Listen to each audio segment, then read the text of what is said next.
sebagai pimpinan dari tempat pengelolaan sampah kelas A Kota Depok yang berada di Cipayung, Kecamatan Cipayung. Bagaimana Kang keberadaan pengelolaan sampah hingga hari ini, Kang? Untuk keberadaan pengelolaan sampah secara kapasitas tempat pengelolaan sampah Cipayung ini seharusnya sudah tidak beroperasi karena sudah melebihi kapasitas atau dengan kata lain sudah overload, sehingga sangat diharapkan peran serta masyarakat dalam upaya untuk mengurangi sampah yang masuk ke TPA. Bagaimana caranya? Mungkin yang sudah banyak dilakukan oleh warga Kota Depok seperti pemilahan sampah, kemudian ada penutupan bank sampah, ada pembuatan kompos, dan lain sebagainya. Nah, kami berharap cara-cara pengelolaan atau model pengelolaan itu semakin banyak dilakukan oleh warga masyarakat, khususnya dari Kota Depok, sehingga sampah nanti yang akhirnya masuk ke TPA Cipayung itu adalah sampah yang residu. Dalam setiap hari berapa jumlah sampah yang masuk ke TPA ini, Kang?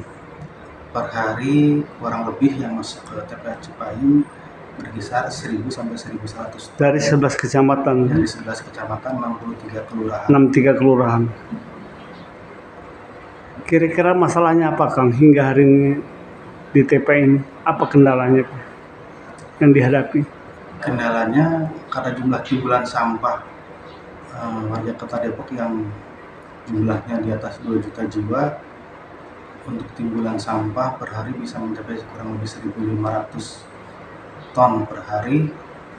Sebenarnya sudah cukup upaya yang dilakukan oleh warga masyarakat, hanya mungkin perlu digalakan kembali sehingga sampah-sampah yang masuk ke TPA Cipayung bukan semakin bertambah, tetapi semakin berkurang.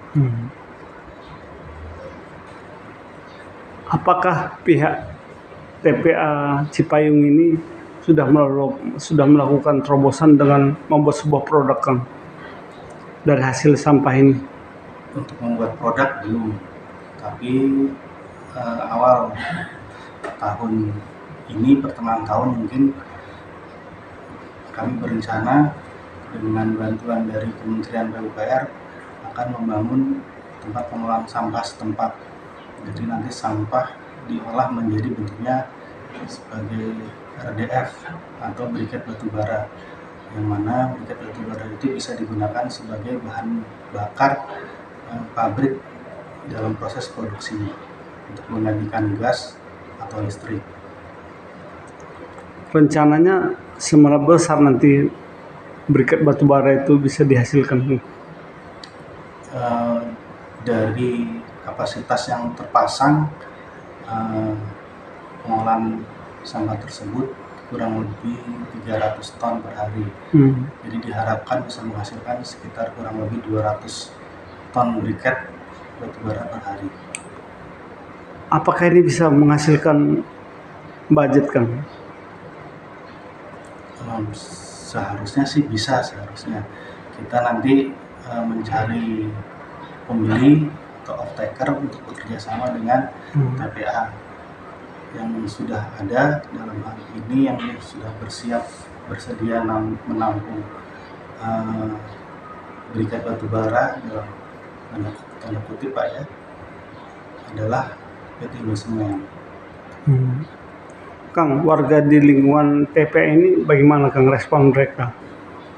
Apakah mereka ada melakukan protes gitu karena merasa ada kebaukan pada musim hujan? Kalau sampah tidak bau rasanya mustahil ya. Iya.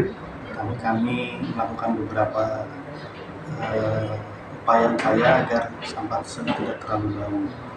Dan dengan adanya rencana pembangunan yang mudah-mudahan kami berharap bisa terrealisasi, warga sangat mendukung, sehingga sampah kan untuk saat ini ya bisa diolah, dan diolah mudah-mudahan bisa mengurangi dampak bau tersebut. Harapan Akang sebagai kepala TPA Kang? Harapannya marilah sama-sama kita sebagai warga masyarakat kita bersama-sama untuk mengelola sampah secara mandiri.